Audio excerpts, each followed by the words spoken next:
What's going on, guys? It's your boy John and Liquidator coming back with another video. And it looked like Stephanie White has given another interview. Guys, for this one here, we got to go all the way up to Indy. Let's get it. Let's go.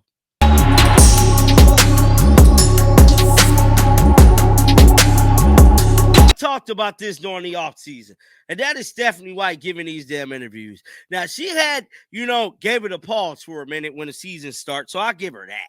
But look like she's back ramping up them interviews because she just appeared on another podcast talking about the hottest story next to the Sandy Bordello story is, will Caitlin Clark make an impact and come back for the 2024 season? What it has been like kind of coaching Caitlin through this whole process, because we know Caitlin Clark has never been hurt prior to this. I'm blaming Indy. I'm sorry. I just got to put my blame on Indy, the reason why Caitlin is hurt. But that's neither here or there. Now, there is large speculation that Caitlin Clark could be coming back due to a WNBA loophole. If you guys have not seen that video, I highly recommend you guys go check it out. I got it on the channel. It's a lit one. Now, Stephanie White made an appearance on Let's Talk About It or something. I mean, no, In Case You Missed It. That was the name of the show. In Case You Missed It. So in this show, she talks about Caitlin Clark and her injury, Aaliyah Boston, and so on and so forth. So with all of that being said, let's give this a listen. Her interview.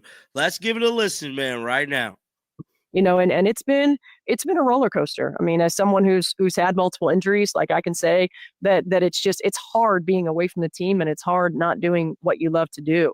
But what I've absolutely been so proud of her for is her continuing to pour into her teammates. I mean, she is the number one cheerleader on the sideline. She continues to be engaged in everything that we do, talking to her teammates, communicating what she sees to them, communicating what she sees to us.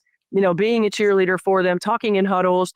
It sucks when you're not able to play, but you also can gain a different perspective when you're watching from the sidelines. See it a little bit more from a coach's perspective, from a coach's point of view. I don't doubt that Caitlin Clark is always hungry, but you are hungrier when you're not able to participate. And I think this season, has she's regained a new perspective, a different perspective. We have been able to watch her navigate that in the classy, mature way that she does everything else. And I have just continued to be impressed by how she pours into and leads this team. As a coach, you've been able to work with lots of generational talent. I mean, Tamika Catchings, Alyssa Thomas, now Caitlin Clark. Is there any similarities that you see in terms of a through line with some of these generational type of players? I think first and foremost, they are incredibly competitive. The most competitive players on the team. There's no doubt.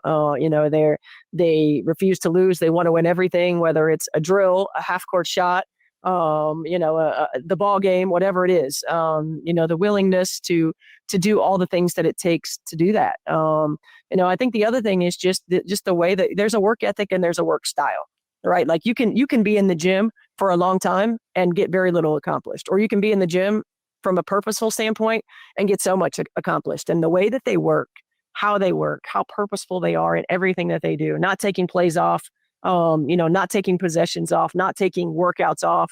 It matters. It matters. And that's a separator. Every player in the WNBA is an elite talent and a great player. And what separates the best of the best is that work style as much as their work ethic and their commitment to being the best that they can be every single day. And that competitive spirit, competitive fire. I want to dive into the playoffs. You said your win of the week was stealing one in Vegas in game one. What impressed you the most about your team in game one? Now, this is what I wanted to hear her thoughts about the team.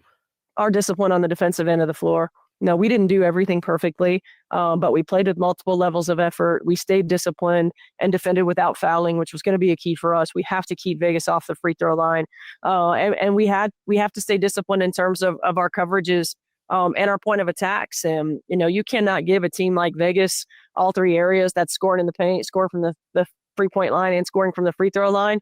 And we were able to neutralize a couple of those areas. And that's what we have to do. So I was really pleased with our defensive execution and our defensive discipline. Yeah. And A'ja Wilson went 6 for 22 in that game. How do you prepare for a player like A'ja Wilson in the Aces? How do you prepare for a group like that?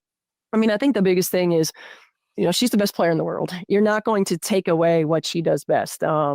She missed a lot of shots that she typically makes. We just have to try to keep her off balance and try to make her shots as tough as possible.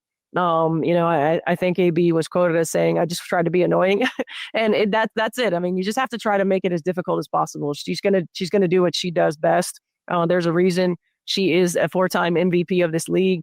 But we can't allow Asia Wilson to go off and then allow them to get, multiple 3-point field goals for everybody else on the roster, and then allow them to get to the free throw line. And they are at their best when that ball is moving. It is pinging. They are sharing the basketball. So we have to try to be disciplined enough to force them to play off the bounce, to force them to hit tough twos, to make them be individual playmakers as opposed to consistently putting us in rotation and getting exactly what they want on the offensive end.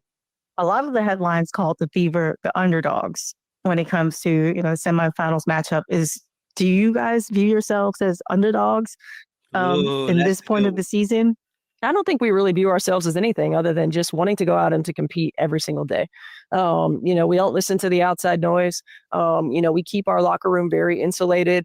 We know what we're capable of, and every single day we want to compete to the best of our ability to compete to our standard, which is to be relentless, which is to be disciplined, which is to play hard and put one another in positions to be successful. And when you do those things, you give yourselves opportunities to win. So, it doesn't matter if we're considered the underdog, if we're considered the favorite, we want to approach it the same way. So we try not to get caught up in all of that. We try to just show up to work every single day and play hard for each other, continue to put one another in positions to be successful. And when we do that and we give ourselves every opportunity, we can be proud of that every time we step on and off the floor. I feel like the through line for a lot of W players this season, players like Veronica Burton and Elena Smith, has been like right team, All right, right timing, right system. that's Yeah. all I'm gonna listen to, guys. But as you guys can see, Stephanie White back giving them interviews, dog. Get down in the comment section. Let me know y'all thoughts about this, bro. Keep them Bills on, and definitely let me know if y'all think Caitlin Clark gonna come back. I don't know, man. I hope she do figure out a way to make her way back to the court. But as of right now, we don't know, man. I feel as if they need to try to get Sandy Bordello. Stephanie White, granted, she's overachieving right now. We all can admit that she definitely is. But I feel as if they need to figure out a way to get Sandy Bordello, bro. In any shape, form, or fashion. Sandy Bordello, bro. Can't go wrong there. But guys, definitely let me know your thoughts about this. Keep them Bills on. I will be back with another one. And until next time, dog, shake the damn haters off. I'm out of here, bro. Peace out.